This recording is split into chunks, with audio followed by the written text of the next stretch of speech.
al equipo que por favor nos grabe, doctor Víctor Aramburu.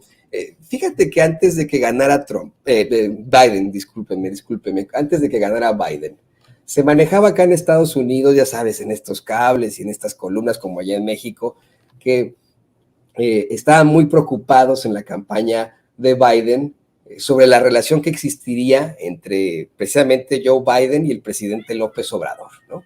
Estaban preocupados desde el punto de vista de que pues se trataba de un presidente de izquierda que había expresado su, pues vamos, ¿cómo decirlo?, su afinidad con Donald Trump, como ya lo mencionaba Sofía, al dominar a esta bestia, ¿no? Y se planteaba una y otra vez que supuestamente Estados Unidos iba a voltear más hacia Colombia, ¿no? Y que se iba a quedar ya la idea de México muy separada, algo que era pues verdaderamente risible que lo manejaran los medios acá, en las columnas y etcétera. Era estúpido, ¿no? En México y Estados Unidos, más que medios hermanos, son hermanos siameses, comparten órganos, el órgano de la economía, el órgano de la migración, el órgano de la seguridad, es verdaderamente ridículo. Pero sí hay que considerar esto. ¿Podría haber alguna preocupación por parte del presidente Biden, de su gobierno, sobre el gobierno del presidente López Obrador? No la hemos visto directamente de Biden, ha sido muy respetuoso, un presidente que se esperaba iba a ser pues conservador moderado, resultó ser muy liberal, hasta eso, ¿no? Con tantas cosas. Hay obviamente problemáticas por lo de la edad, pero han habido determinaciones que uno se queda así de, ¿qué? Lo está haciendo un político conservador acá en Estados Unidos, quiere cobrarle impuestos a los más ricos, quiere de alguna u otra forma quitarle la deuda a los jóvenes en sus universidades, está apostándole también por algún tipo de seguridad social. No sé si nos puedas dar un análisis precisamente sobre esta afinidad entre ambos personajes y si puede haber verdaderamente alguna preocupación por parte del gobierno de Estados Unidos. Pues yo empezaría con la famosa frase que dicen que el negocio de Estados Unidos pues son los negocios, ¿no?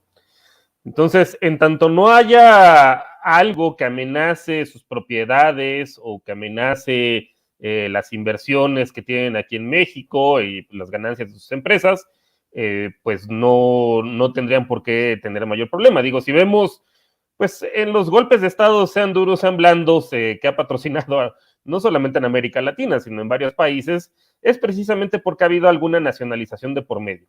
Entonces, si uno piensa, bueno, pues el primero, ¿no? Que se estrena la CIA dando golpes de Estado en Irán, con el primer ministro Mossadegh, pues fue porque nacionalizó el petróleo. De hecho, varios años después que México, casi 2 décadas después. Y no lo hicieron quizá con México en el 38 con el presidente Lázaro Cárdenas, fue porque pues estaba la premura de la guerra mundial, entonces no les convenía echarse otro pleito. Y de alguna forma estamos un poco en una coyuntura parecida. Pues finalmente el presidente López Obrador no ha expropiado nada, ¿no? En ese sentido, sí ha subido las tasas, bueno, no han subido las tasas como tal, más bien se está aplicando la ley que anteriormente no se aplicaba, y sí está habiendo mayor recaudación, particularmente para los grandes contribuyentes. Se han retirado algunos incentivos fiscales para transnacionales, no solamente de Estados Unidos, sino de varios países, incluyendo también a los mexicanos. En ese sentido, no es que haya una discriminación hacia las inversiones de Estados Unidos, no, sino que simplemente se está aplicando la ley y se están quitando a todos aquellos que obtenían rentas, fueran nacionales, o fueran extranjeros, o fueran del país que fuera. Que no se equipara la situación a, por ejemplo, cuando llega Salvador Allende a Chile, bueno, que el cobre ya estaba nacionalizado, pero se le quita un poco más el control. Podríamos pensar un poco también que fue la coyuntura con Evo Morales, ¿no? Y en general, pues casi siempre, después detrás de cada golpe de Estado, les digo, sea duro, sea blando, patrocinado por Estados Unidos, pues hay algún interés por ahí mayugado, ¿no? Y probablemente pues alguna expropiación o alguna nacionalización sin una compensación detrás. Y bueno, pues pues sí, como lo diría Porfirio Díaz, ¿no? En su momento, pues tan lejos de Dios y tan cerca de Estados Unidos, aunque quizá en este momento nos está beneficiando, pues México es el segundo socio comercial, o sea, de exportaciones, de que nosotros les exportemos a ellos, bueno, pues claramente, ¿no? O sea, ahí sí nos tienen totalmente dominados, más del 80% de las exportaciones mexicanas tienen como destino Estados Unidos, entonces a nosotros tampoco nos conviene un pleito, pero a ellos tampoco, porque México es el segundo socio comercial tanto para importaciones como exportaciones de ellos. Y si nos vamos a las economías más grandes de Estados Unidos, que son California y Texas, pues su principal socio comercial es México. Entonces, no les conviene ni a ellos ni a nosotros tener un pleito grande, ¿no? Y bueno, eso que comentabas de volver a ver a Colombia, pues no tiene sentido. O sea, Colombia, pues es un país de la tercera parte de México en términos poblacionales. Su vocación productiva, sobre todo, es primaria exportadora. O se exportan principalmente, pues, café, petróleo y, bueno, algunos otros estimulantes, ¿no? Que sí tienen como destino Estados Unidos, pero vamos, o sea, no, bueno, y plátanos, eso, sobre todo, ¿no? Si uno ve la marca esta, que acá además antes era la United Fruit, ahora es la chiquita, ¿no? Si uno ve los plátanos que venden normalmente en otros países, no es el caso de México, pero sí en Europa y en Estados Unidos son principalmente colombianos.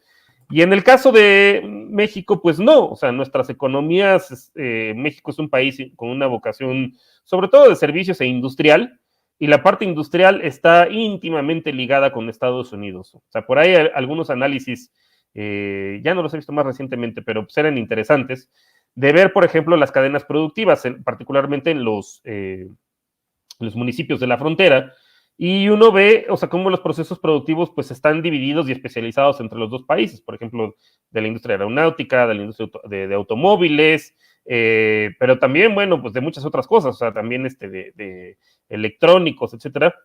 Y normalmente, pues aprovechando la todavía diferencia sustancial entre salarios, aunque se ha ido reduciendo esa brecha, pero la sigue existiendo, México se especializa en todos esos procesos productivos que son intensivos en mano de obra, porque la mano de obra aquí es más barata, mientras que nada más uno cruza la frontera y ahí están los procesos productivos especializados en capital. Entonces, un mismo bien que puede ser una pantalla, puede ser un celular, puede ser equipo médico, puede ser, hay un montón de industrias que están ligadas, puede ser partes para avión, partes para coches, cruzan muchas veces la frontera en este proceso de ensamblaje. Y hay todavía una coyuntura, bueno, esto ya más bien es un tema estructural que no va a cambiar y al contrario, se va a profundizar en el mediano y largo plazo, que pues es el desacoplamiento de la economía, digo, no al 100%, pero un mayor desacoplamiento entre las economías China y de Estados Unidos, el conflicto geopolítico que a su vez también tienen con Rusia, y pues no quisieran tener un tercer frente, ¿no? En este caso, que fuera México, al contrario, siempre que Estados Unidos ha tenido un conflicto a nivel internacional grande, como en su momento fue la Primera Guerra Mundial, lo último que querían era pues venirse a tener un problema en su frontera, ¿no? De ahí que pues el famoso telegrama Zimmerman, ¿no? Que fue interceptado por el gobierno de Estados Unidos y pues le dieran todas las facilidades en su momento a Venustiano Carranza, incluyendo el reconocimiento y pues también armas, ¿no? Para combatir a Pancho Villa, y Pancho Villa también lo sabía bien. Luego en la Segunda Guerra Mundial, pues por eso fue que también pues no objetaron la nacionalización del petróleo y pues después, al contrario, lo que ya querían era pues que se les surtiera de petróleo para el esfuerzo de guerra, y en esa época fue de bonanza para México, pues porque se protegieron a las industrias nacionales, ¿no? De las importaciones que venían de Estados Unidos. Estados Unidos estaba totalmente volcado al esfuerzo de guerra. Se incrementaron las inversiones, de hecho, aquí también, de varios capitales, que pues México era un lugar seguro, y es lo que estamos viendo un poco actualmente, o sea, dentro de todo, por eso es que el peso se está apreciando, o al menos no se ha depreciado, pero se ha apreciado incluso un poco, pues porque México, los inversionistas lo saben, o sea, una cosa podrá ser que sí, efectivamente, el gobierno del presidente López Obrador tiene un giro a la izquierda, pero otra cosa es, viendo la circunstancia internacional, pues es un país seguro en ese sentido para sus inversiones, y de ahí que estemos viendo el fenómeno del nearshoring, que creo que ya lo hemos platicado, que muchas industrias, pues están, incluyendo las chinas, se están viniendo a relocalizar a México porque pues lo ven como un destino seguro, cerca de Estados Unidos, entonces en ese sentido se ahorran un montón de costos de transporte, pero pues también se ahorran trabas burocráticas al tener el Tratado de Libre Comercio, no solamente con Canadá y con Estados Unidos, sino también con varios países de América Latina, de Europa y varios incluso de Asia. Entonces, pues en ese sentido, México es un aliado ahorita para Estados Unidos y lo va a hacer en el mediano y largo plazo.